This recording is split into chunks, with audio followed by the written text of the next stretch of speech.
آب حیات محض ایک خیال یا افسانہ ہے یا اس کی کوئی حقیقت بھی ہے؟ کیا اسے پینے والا واقعی ہمیشہ جوان رہتا ہے؟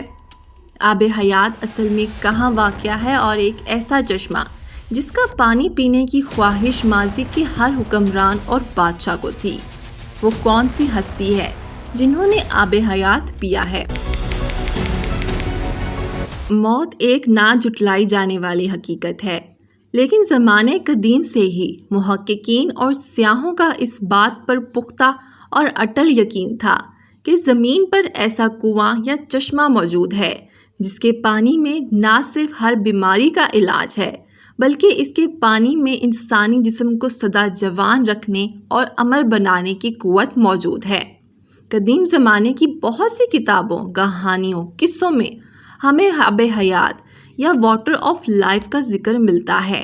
آب حیات دراصل میں فارسی زبان کا لفظ ہے جس کے معنی آب بقا یا واٹر آف لائف کے ہیں، یعنی کہ یہ ایک ایسا امرت ہے کہ اسے پینے والا یا آب حیات سے غسل کرنے والے شخص کو کبھی موت نہیں آئے گی اور وہ ہمیشہ جوان رہے گا۔ آب حیات کا تصور بہت ہی قدیم ہے۔ سب سے پہلے آب حیات کا تذکرہ فارسی کتابوں میں کیا گیا۔ اسلام کے اندر بھی آب حیات کا ذکر موجود ہے۔ اسلامی تاریخ کے مطابق 3 خاص ہستیاں آب حیات تک پہنچی ہیں، جن میں حضرت خضر علیہ السلام، حضرت الیاس علیہ السلام اور حضرت ذوالقرنین علیہ السلام شامل ہیں۔ کہا جاتا ہے کہ آب حیات صرف 2 ہستیوں کو ہی پینا نصیب ہوا، ایک حضرت خضر علیہ السلام اور دوسرے حضرت الیاس علیہ السلام، اور یوں انہیں حیات دائمی ملی۔ صدیوں سے یہ مسئلہ آج بھی زیر بحث ہے کہ کیا واقعی ماضی میں ایسا کوئی چشمہ موجود تھا یا آب حیات اب بھی موجود ہے؟ سکندر اعظم کی زندگی پر لکھی جانے والی فارسی کتاب دی الیگزینڈر رومانس میں آب حیات کا ذکر موجود ہے۔ کہا جاتا ہے کہ سکندر اعظم اپنے سپاہیوں کے ساتھ آب حیات کی تلاش میں نکلا تھا۔ ایک لمبے سفر کے دوران جب وہ اس سرزمین پر پہنچے جہاں آب حیات موجود ہے، وہاں پر انہوں نے کھانے کے لیے جو مچھلیاں ان کے پاس تھی انہیں دھویا تو وہ مچھلیاں دوبارہ زندہ ہو گئی۔ سکندر اعظم نے کہا تھا کہ زمین پر ایک ایسا چشمہ موجود ہے جو جنت سے بہہ کر اس زمین پر گرتا ہے، اور اس چشمے میں انسان کو سدا جوان اور زندہ رکھنے کی طاقت موجود ہے۔ کہا جاتا ہے کہ سکندر اعظم نے آب حیات کا پانی نہیں پیا تھا، لیکن اس بارے میں ہمارے پاس کوئی واضح دلیل تاریخ کی کتابوں میں موجود نہیں ہے۔ آب حیات سے متعلق اگر ہم تاریخی کتابوں کا مطالعہ کریں تو سب سے پہلے ہیروڈوٹس نے اپنی کتاب ہسٹوریا میں آب حیات کا ذکر کیا ہے۔ ہیروڈوٹس نے اس کتاب میں ایک ایسے افریقی قبیلے کا ذکر کیا ہے جس کے لوگ انتہائی طاقتور، دراز قد اور ان کی عمر کم سے کم 150 سال تک ہونے کے باوجود وہ لوگ جوان ہی نظر آتے تھے۔ اس قبیلے کا نام میکروبین تھا۔ یہ قبیلہ افریقہ کے ریگستانوں اور شمالی علاقوں میں آباد تھا۔ کہا جاتا ہے کہ میکروبین جس علاقے میں آباد تھے وہاں ایک خاص قسم کا چشمہ بہتا تھا۔ یہ چشمہ ہی ان لوگوں کی لمبی اور دراز عمر کا راز تھا۔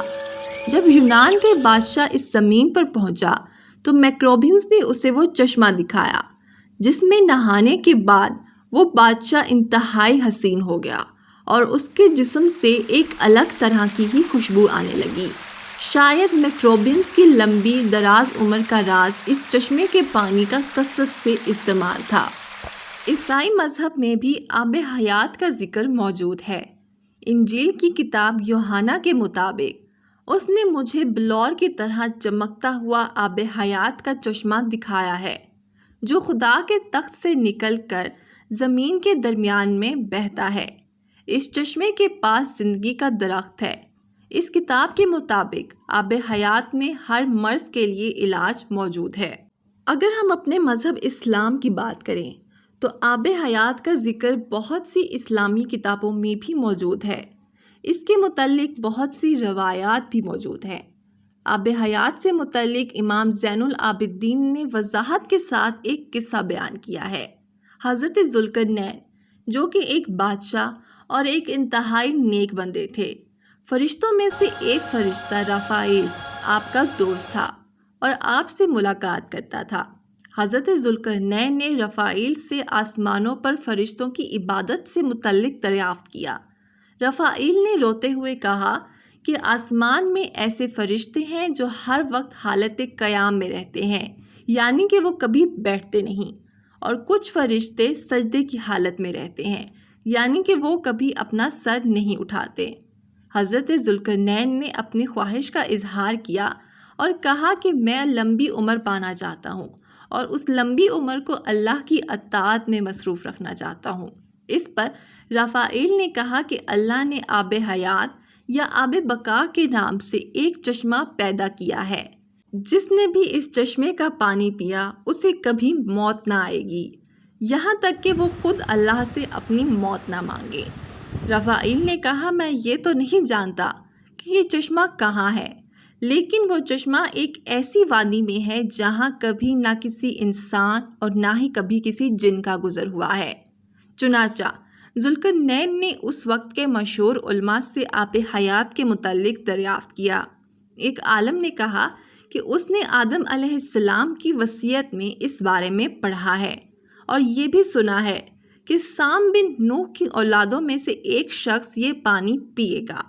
دوسری روایت کے مطابق حضرت ذوالقرنین نے کسی کتاب میں پڑھا تھا کہ سام بن نوح کی اولادوں میں سے کوئی شخص یہ پانی پیے گا۔ بہرحال حضرت ذوالقرنین نے مغرب کی طرف سفر شروع کیا۔ آپ نے اپنے ساتھ اپنے وزیر جو کہ آپ کے خالہ زاد بھائی بھی ہیں حضرت خضر علیہ السلام کو بھی شامل کیا، اور حضرت خضر علیہ السلام ہی سام بن نوح کی اولاد میں سے ہیں۔ ذوالقرنین نے تقریباً 12 سال مغرب کی طرف سفر کیا تھا۔ بالآخر ایک لمبا سفر طے کرنے کے بعد یہ لوگ ایک اندھیری وادی میں داخل ہو گئے۔ جیسے ہی یہ لوگ اس وادی میں داخل ہوئے، ایک شدید طوفان اٹھا اور ذوالقرنین کا لشکر بکھر گیا، اور اس طوفان میں حضرت خضر علیہ السلام لشکر سے بھٹک کر بائیں جانب چلے گئے۔ کہا جاتا ہے کہ آپ بھٹک کر ایسے چشمے کے پاس چلے گئے جس کا پانی بالکل دودھ جیسا تھا اور اس کا ذائقہ بالکل شہد جیسا۔ یہ پانی اتنا ہلکا تھا کہ اس میں لکڑی کا ٹکڑا بھی نہیں تیر سکتا تھا۔ یہ چشمہ اتنا چمکدار تھا کہ اندھیری وادی میں بھی واضح نظر آ رہا تھا۔ حضرت خضر علیہ السلام پیاس سے بے حال تھے۔ آپ نے وہ پانی پیا، اس پانی سے غسل بھی کیا۔ دوسری طرف ذوالقرنین ان اندھیری وادیوں میں بھٹک کر واپس چلا گیا، اور حضرت خضر علیہ السلام کو اس پانی کی وجہ سے نہ ختم ہونے والی زندگی مل گئی۔ اسی طرح کا ایک واقعہ ہمیں قرآن پاک میں بھی ملتا ہے، جس میں آب حیات کی طرف واضح طور پر اشارہ دیا گیا ہے، جس کے مطابق حضرت موسیٰ علیہ السلام نے اللہ سے پوچھا کیا ان سے بھی زیادہ علم اللہ نے کسی اور کو عطا کیا ہے؟ تو اللہ نے کہا کہ اس دنیا میں ایک ایسا شخص ہے جسے تجھ سے بھی زیادہ علم میں نے عطا کیا ہے۔ حضرت موسیٰ علیہ السلام نے ان سے ملنے کی خواہش کی تو اللہ نے حکم دیا کہ اے موسیٰ، اپنے ساتھ ایک مردہ مچھلی لو اور 2 دریا جہاں ملتے ہیں وہاں چلے جاؤ۔ جہاں مچھلی دوبارہ زندہ ہو جائے تو وہاں تمہیں وہ شخص ملے گا۔ حضرت موسیٰ علیہ السلام نے نمک لگی ایک مچھلی لی، اور جب اس مقام پر پہنچے جہاں 2 دریا آپس میں ملتے ہیں تو آپ نے ایک پہاڑ کی چوٹی پر مچھلی کو رکھا۔ وہ مچھلی دوبارہ زندہ ہو گئی اور تیرتے ہوئے دریا میں واپس چلی گئی۔ اس مقام پر حضرت خضر علیہ السلام اور حضرت موسیٰ علیہ السلام کی ملاقات ہوئی۔ اب سوال یہاں پر یہ اٹھتا ہے کہ وہ مچھلی دوبارہ زندہ کیسے ہوئی، اور حضرت خضر علیہ السلام جو کہ تقریباً حضرت موسیٰ علیہ السلام کے عہد سے 600 سال پہلے موجود تھے، وہ اسی مقام پر کیسے ملے جہاں مچھلی دوبارہ زندہ ہوئی؟ بہت سے راز ہیں جو انسانی عقل سے پوشیدہ ہیں۔ بڑے بڑے اولیاء اکرام کے مطابق حضرت موسیٰ علیہ السلام نے جہاں مچھلی کو رکھا، دراصل اس چٹان کے نیچے آب حیات موجود ہے، جس کی کچھ بوندیں مچھلی پر پڑیں اور مچھلی دوبارہ زندہ ہو گئی، اور وہیں آب حیات کے چشمے کے پاس حضرت خضر علیہ السلام آج بھی موجود ہیں۔ جان مینڈرول نے اپنی کتاب دا ٹریول آف جان مینڈرول، جو کہ ایک لاطینی کتاب ہے، اس میں بھی آب حیات کی طرف واضح طور پر اشارہ موجود ہے، جس کے مطابق ہندوستان کے جنوبی علاقے کولم میں ایک پراسرار پہاڑی سلسلہ ہے جہاں تک کوئی انسان آج تک نہیں پہنچ سکا۔ عین ممکن ہے کہ وہاں پر آب حیات کا چشمہ موجود ہو۔ بہرحال دنیا بھر کی کتابوں کو مطالعہ کرنے کے بعد، علماء اکرام کے اقوال کو پڑھنے کے بعد، ایک واضح نظریہ یہ بھی ہے کہ آب حیات زیر زمین موجود ہے، اور یہ ممکن ہے کہ آب حیات زیر زمین کسی مقام پر موجود ہو اور تا قیامت اسے انسانی نظر سے پوشیدہ کر دیا گیا ہو، کیونکہ اللہ کے راز اللہ ہی بہتر جانتا ہے۔